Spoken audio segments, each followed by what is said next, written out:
अस्सलाम वालेकुम रहमतुल्लाहि व बरकातुहू। ये आपका माइक्रोबायोलॉजी का लेक्चर है। हम पढ़ रहे थे मेडिकल एंड सर्जिकल एसेप्सिस या एसेप्सिस टेक्निक, ठीक है। उसके अंदर हम पहुंचे थे पोर्टल्स तक, जब हम जो कि हम पढ़ रहे थे इन्फेक्शन चेन, जिसके हमने लिंक्स पढ़े थे कि 6 जो हैं उसके लिंक्स होते हैं, और जब वो चेन को ब्रेक कर दिया जाए, ये लिंक्स आपस में जुड़े होते हैं in the form of chain. जब हम चेन को ब्रेक कर देते हैं तो इन्फेक्शन जो है वो फैल नहीं सकता, ठीक है।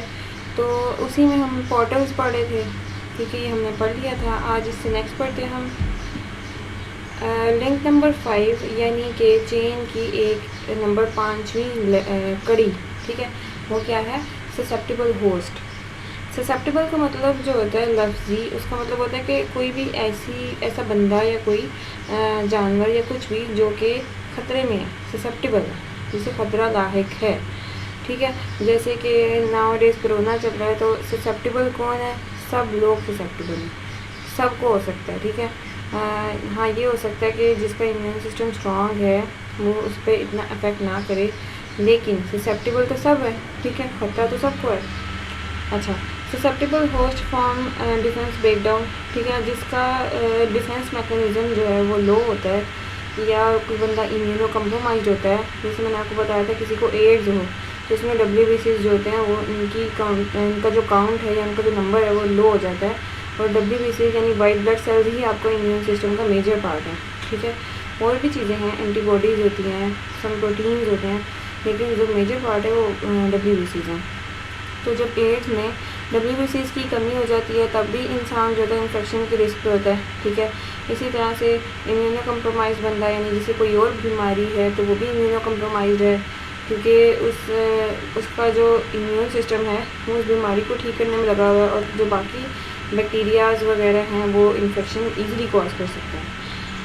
उसके अलावा जो मेल नरिश मैंने बताया था कि जो खुराक सही नहीं लेते वो सारे ससेप्टिबल हैं, ठीक है। मेल नरिश न्यूट्रिशन सही नहीं मिलती, यानी कि जो बॉडी की रिक्वायरमेंट है कैलोरीज़ में, प्रोटीन्स, कार्बोहाइड्रेट्स, लिपिड्स की स्पेसिफिक एक रिक्वायरमेंट है वो पूरी नहीं हो रही, तब भी जो होस्ट है वो ससेप्टिबल है, ठीक है। अब और उसमें क्योंकि उसका डिफेंस में जो है वो लो हो जाता है, ठीक है, इसकी वजह से वो ज़्यादा ससेप्टिबल हो जाता है। इंक्रीज रिस्क किसको होता है? वेरी यंग और ओल्ड एज, बहुत ज़्यादा यंग यानी छोटे बच्चे, और ओल्ड एज में आ जाएगा अबव 50, ठीक है। इनके अंदर जो है वो ज़्यादा रिस्क का चांसेस हैं। मेल नरिशमेंट, जैसे मैंने अभी बताया कि जिनको खुराक में जो प्रॉपर न्यूट्रिशन नहीं मिल रही, ठीक है, मेल नरिशमेंट। इम्यूनो कम्प्रोमाइज्ड, जिनकी इम्यूनिटी जो है वो कम्प्रोमाइज्ड है, या तो कोई और बीमारी लगी हुई है, या फिर इम्यूनो कम्प्रोमाइज़ ज़्यादा एग्जांपल एड्स के पेशेंट्स के लिए ही दी जाती है, जो मैं आपको बता चुकी हूँ। फिर क्रॉनिक डिजीज़ हैं, जिनको क्रॉनिक डिजीज़ वो होती हैं जो लॉन्ग टर्म चलती हैं, जैसे कि डायबिटीज़ है, जैसे ब्लड प्रेशर है, ठीक है। तो जिनको क्रॉनिक डिजीज़ लाहिक है उनके अंदर भी ज़्यादा रिस्क होते हैं इन्फेक्शन के, क्योंकि जैसे मैंने बताया कि इम्यूनिटी जो है वो बिजी है उस डिज़ीज़ को क्योर करने में, और फिर उनको यानी आप यूँ समझ लें कि जैसे आपके पास एक आर्मी है, जिसमें आपके पास आर्मी में 50 सोल्जर्स हैं, ठीक है। तो अब अगर जंग हो गई है किसी जगह पे, अगर आप ये कहते हैं कि मैं इसमें से 25 सोल्जर्स भेज देता हूँ वहाँ पे जहाँ पे अभी इस एरिया में जंग हो रही है, तो अगर उधर बाकी कितने बचे? 25, ठीक है। तो अगर दोबारा कोई और जंग छिड़ जाती है तो बाकी आधी इम्यूनिटी आपकी रह जाएगी, ठीक है। तो इस लिहाज से इस एग्जांपल को आप इधर पुट करेंगे तो आपको समझ आएगी कि जब कोई और डिजीज़ साथ होती है तब भी इम्यूनिटी आपकी लो हो जाती है, यानी आर्मी आपकी कम हो जाती है, ठीक है, डिजीज़ से फाइट करने के लिए। फिर आ जाता है जी स्ट्रेस से तो हर चीज़ ही होती है, हर बीमारी स्ट्रेस से हो जाती है। डायबिटीज़ भी जो है वो मीठा खाने से नहीं होती बल्कि स्ट्रेस से होती है, ठीक है। और हाँ, आपकी जेनेटिक्स में भी हो सकती है, और भी रीजंस हो सकती हैं, लेकिन नाउ डेज़ जो बीमारियों का सबसे मेजर जो कॉज है वो क्या है? स्ट्रेस। तो स्ट्रेस जो लेते हैं उनके लिए उनकी जो इम्यूनिटी है वो कम्प्रोमाइज़ है, ठीक हो गया। इन्वेसिव प्रोसीजर्स में आ जाते हैं, कोई भी जैसे इंजेक्शन लगाना, सिरिंज लगाना या सर्जरी करना, इन प्रोसीजर्स के थ्रू जो है वो इन्फेक्शन ज़्यादा उसमें हो सकता है, ज़्यादा रिस्क होता है इन्फेक्शन कॉज होने का। नेक्स्ट आ जाता है जी लिंक नंबर 6 है एग्जिट पोर्टल। अब हमने बात की थी कि एक रिजर्वॉयर है, यानी जहाँ पे जो माइक्रोब है वहाँ पे जाके रहता है और फिर उसने एक स्पेसिफिक टाइम पीरियड के लिए, और फिर उसने वहाँ से निकल के आगे इन्फेक्शन फैलाना है। तो कैसे वो निकलेगा, वो है एग्जिट पोर्टल, यानी बाहर का रास्ता, बाहर निकलने का रास्ता।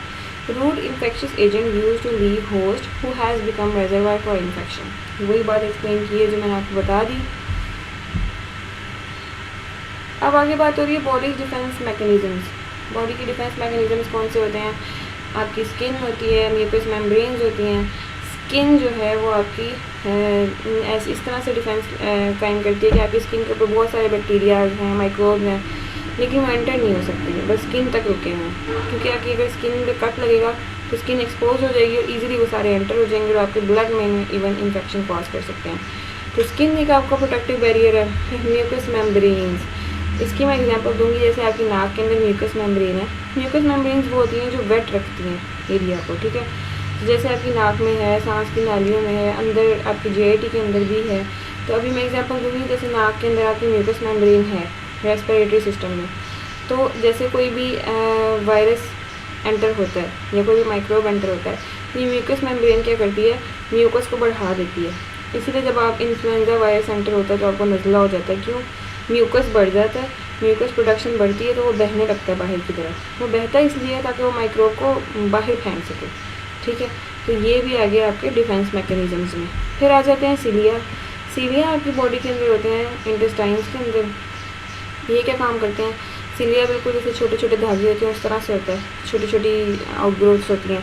ये भी यही करते हैं कि कोई वायरस या बैक्टीरिया आता है तो उससे रिपेल करते हैं, उसे धकेलते हैं वापसी की तरफ, ठीक हो गया। ये भी आपके डिफेंस मैकेनिज्म में आ जाते हैं। गैस्ट्रिक जूसेस आपके आ जाते हैं। गैस्ट्रिक जूसेस यानी कि स्टमक में पाए जाने वाले जूसेस, वो आपको पता है हाईली एसिडिक होते हैं, जैसे हाइड्रोक्लोरिक एसिड है, ठीक है।